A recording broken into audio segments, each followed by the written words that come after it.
Jail থেকে বেরিয়ে আমি প্রেস ক্লাবে আমার প্রথম রাজনৈতিক ভিশন সেই বক্তব্য প্রদান করেছি গতকাল। সেখানে আমি 7 দফা দাবি করেছি ডক্টর ইউনূসের সরকারের প্রতি। সেই 7 দফা দাবির মধ্যে অন্যতম দাবি হচ্ছে শহীদ আবরারের নামে বঙ্গবন্ধু অ্যাভিনিউকে নামকরণ করতে হবে। এর নাম করতে হবে শহীদ আবরার অ্যাভিনিউ। কারণ শহীদ আবরার আমাদের ভারতীয় হেজেমনির বিরুদ্ধে স্বাধীনতার প্রতীক, আর শেখ মুজিবুর রহমান স্বৈরাচারের প্রতীক। শেখ মুজিবুর রহমান হাসিনার ফ্যাসিবাদের আইকন। কাজেই একজন স্বৈরাচারের প্রতীক, যিনি স্বাধীন বাংলাদেশের প্রথম স্বৈরাচারী শাসক এবং যিনি শেখ হাসিনার ফ্যাসিবাদের প্রতীক, তার নামে কোন রাস্তা থাকতে পারে না, তার নামে কোন স্থাপনা থাকতে পারে না। কাজে আবারও আমি আমার প্রিয় বিশ্ববিদ্যালয়, যেখানে আমার প্রথম বিশ্ববিদ্যালয় লেভেলের পড়াশোনা শুরু হয়েছিল, সেই বুয়েটের সামনে দাঁড়িয়ে আমি দাবি জানাচ্ছি আবারও প্রফেসর ইউনূসের কাছে, আপনি অনতিবিলম্বে বঙ্গবন্ধু অ্যাভিনিউকে শহীদ আবরার অ্যাভিনিউ নামকরণ করুন।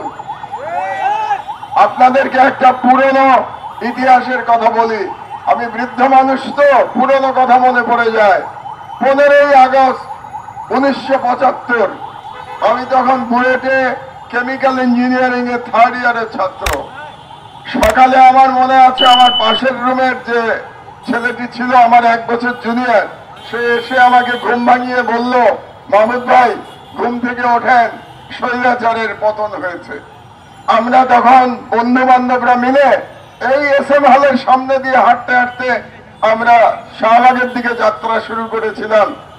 সেদিন ঢাকার মানুষের যে আনন্দ দেখেছিলাম, সেটা আমার এখনো চোখে ভাসে। বাংলাদেশের কোন মিষ্টির দোকানে কোনো মিষ্টি অবশিষ্ট ছিল না, সকল মিষ্টি লোকে কিনে ফেলেছিল। আমার দুর্ভাগ্য যে আবারও সেই আগস্ট মাসে বাংলাদেশ দ্বিতীয়বারের মতো স্বাধীন হয়েছে, কিন্তু আমি এখানে উপস্থিত থেকে সেই অভিজ্ঞতা দেখতে পাইনি। এটা আমার এক ধরনের দুর্ভাগ্য। তবে সৌভাগ্য যে 1975 সালের এই ফ্যাসিবাদের পিতার পতন আমি দেখতে পেয়েছিলাম এবং আমি সেই ইতিহাসের সাক্ষী ছিলাম। আমার বক্তব্য আমি দীর্ঘায়িত করব না। আমাদের একটা বিরাট সুযোগ এসছে ভারতীয় আধিপত্যবাদের বিরুদ্ধে জয়লাভ করবার জন্য।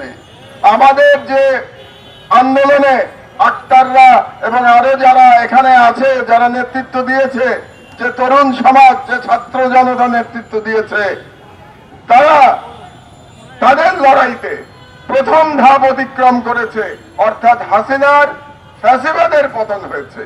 কিন্তু দ্বিতীয় ধাপ, দিল্লির হেজেমনির বিরুদ্ধে যে লড়াই, সেটা এখনো অব্যাহত আছে। সেই লড়াইতে আমাদের এখনো বিজয় লাভ হয় নাই। কারণ আপনারা জানেন, বাংলাদেশের পতিত ফ্যাসিবাদের যারা দোসর ছিল, সেই করাপ্ট, দুর্নীতিবাজ, খুনি মন্ত্রীরা সব ভারতে গিয়ে আশ্রয় নিয়েছে, তাদের প্রভুর দেশে আশ্রয় নিয়েছে এবং সেখান থেকে তাদের ষড়যন্ত্র চালিয়ে যাচ্ছে। কাজেই আমাদের বাংলাদেশে ফ্যাসিবাদের সকল আস্তানা গুড়িয়ে নিতে হবে।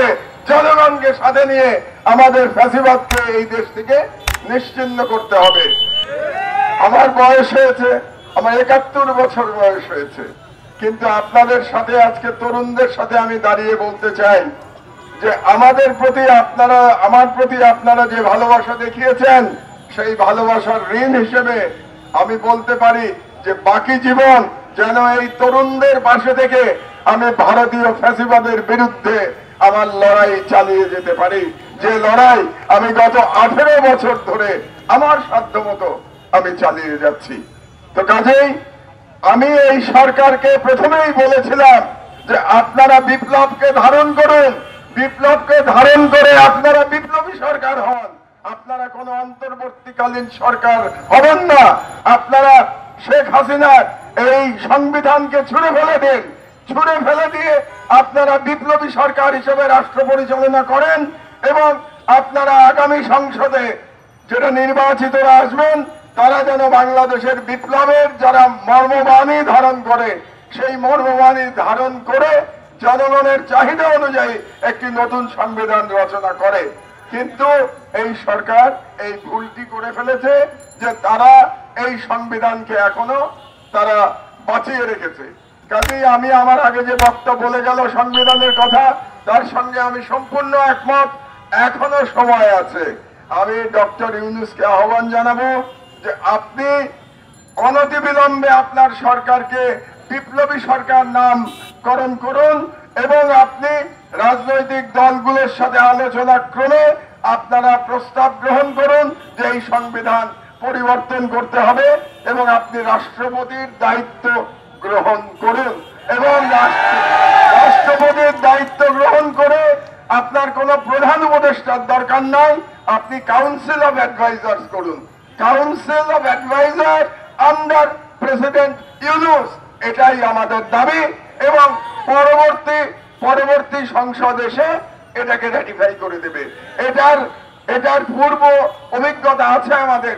1990 সালে তৎকালীন প্রধান বিচারপতি যখন প্রধান উপদেষ্টার দায়িত্ব গ্রহণ করলেন এবং পরবর্তীকালে আবার প্রধান বিচারপতি পদে তিনি ফিরে আসলেন, সেই সময় সংবিধান কিন্তু রেটিফাই করা হয়েছিল পরবর্তী সংসদের মাধ্যমে।